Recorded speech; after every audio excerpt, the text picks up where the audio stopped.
This work is supported by the USDA National Institute of Food and Agriculture, Distance Education Grants for Insular Areas, Project 1010368.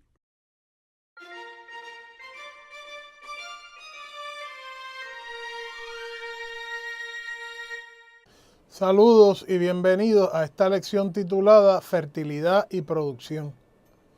Los objetivos de esta presentación son discutir las relaciones entre la fertilidad y la productividad, comentar las relaciones entre la fertilidad y la producción, evaluar el efecto de la política pública en el control de la natalidad, estudiar el efecto del costo de oportunidad en la decisión de tener un hijo o hija, analizar política pública para aumentar la productividad y la fertilidad.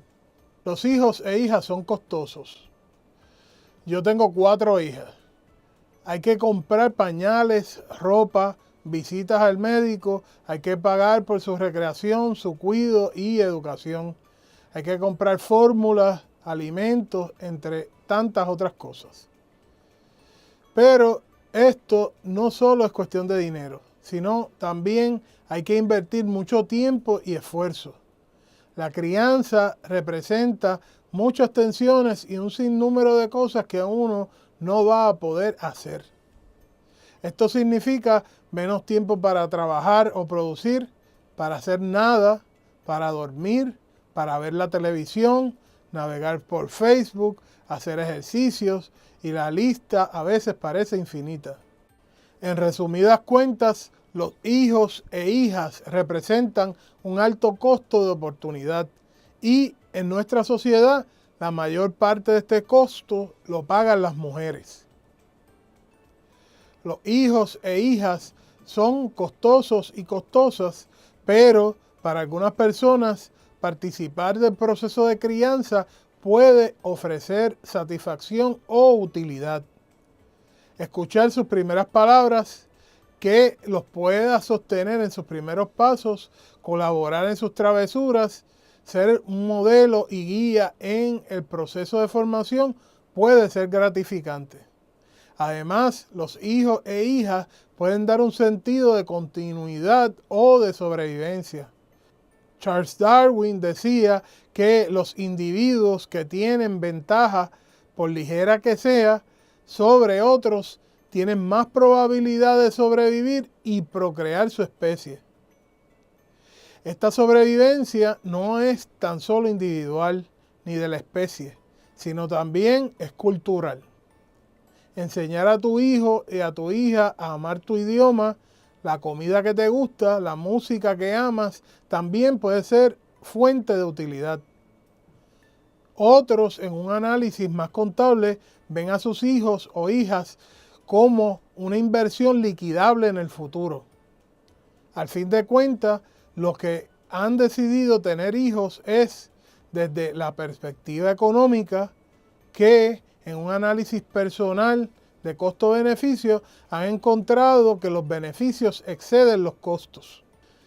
Recientemente, junto a un grupo de mis estudiantes del RUM, condujimos un estudio preliminar para evaluar cómo las transferencias federales afectan la decisión de tener hijos en distintos grupos de hispanos en los Estados Unidos.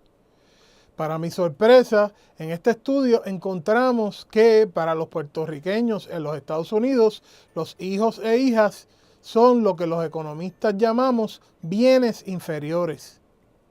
Los bienes inferiores son usualmente bienes que la gente los consume porque no les queda otro remedio y a medida que aumentan su ingreso los sustituyen por otros que les generan mayor satisfacción. Curiosamente, este comportamiento no se observó en ningún otro grupo de hispanos en los Estados Unidos. Pero, ¿por qué para los puertorriqueños en los Estados Unidos y probablemente los locales también, los hijos son bienes inferiores? Parece que las políticas públicas sobre natalidad en Puerto Rico no solo tuvieron el efecto de reducir los partos y las cesáreas, sino también alteraron nuestras preferencias sobre tener hijos.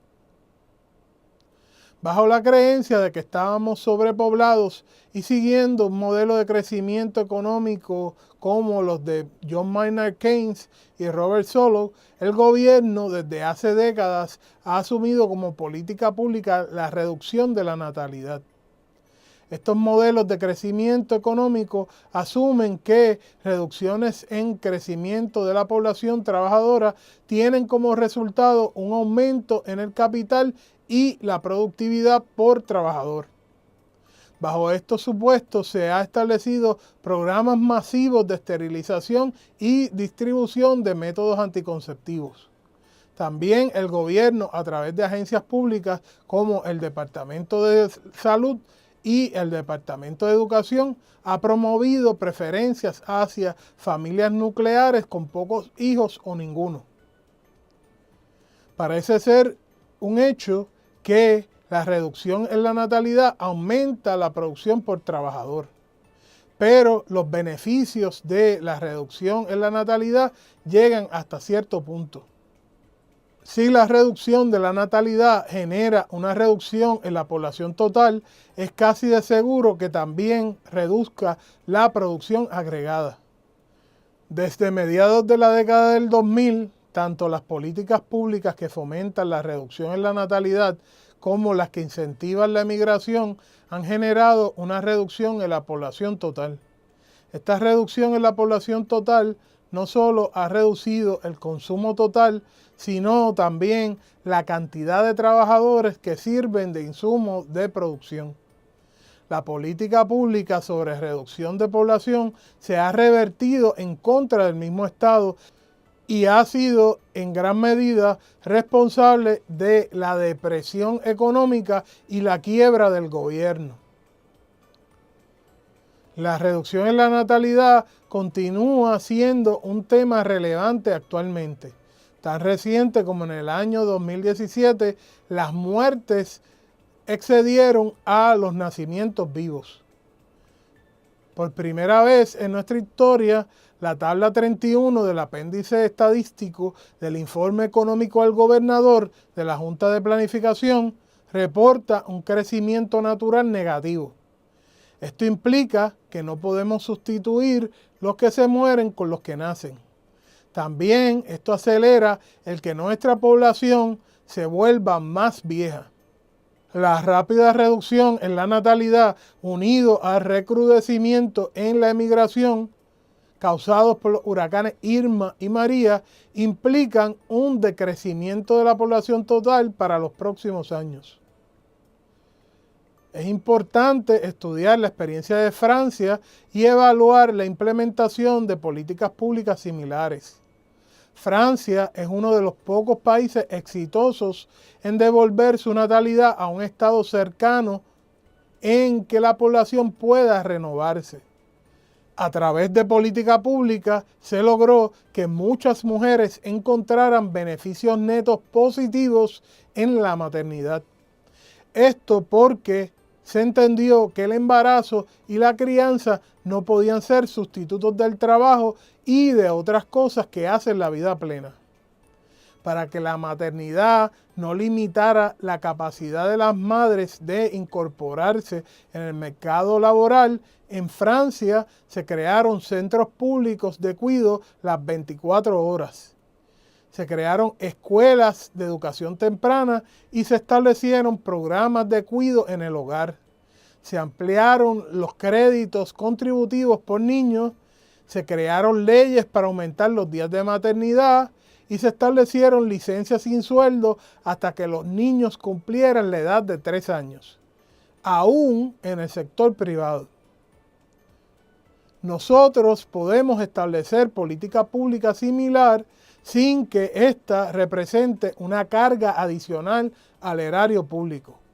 Por ejemplo, en el Departamento de Educación aún tenemos infraestructura y los maestros como para crear programas de cuidado y educación temprana públicos en las escuelas elementales.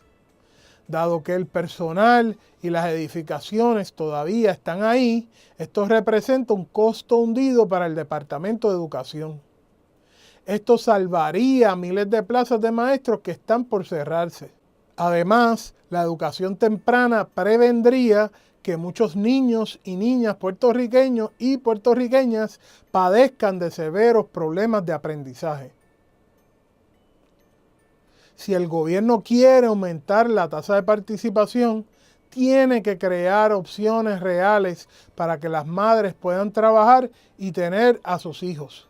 El único premio Nobel que ha producido el Caribe, Sir Arthur Lewis, dijo: la transferencia del trabajo de las mujeres del hogar al empleo es una de las características más notables del desarrollo económico. Una de las maneras más seguras de aumentar el ingreso nacional es, por lo tanto, crear nuevas fuentes de empleo para las mujeres fuera del hogar. El trabajo, los estudios y mucho menos la falta de accesibilidad a un cuidado deben ser razones para privar a una mujer de ser madre. De igual forma, ninguna madre en el hogar debe ser limitada a educarse o trabajar. Pronto el escenario de cierres de escuelas se va a dejar sentir en las universidades y en las industrias a través de la escasez de mano de obra especializada. Esto va a desembocar en una reducción en la oferta laboral diestra que se va a sentir en la economía agregada. Un gobierno que desee estabilizar las finanzas públicas tiene que liberar la población de las presiones que reducen la natalidad y favorecen la emigración. Si no lo hace, cada año deberá estar dispuesto a presupuestar muchísimo menos. Gracias por acompañarme en esta lección. Material complementario se encuentra en la página de la clase.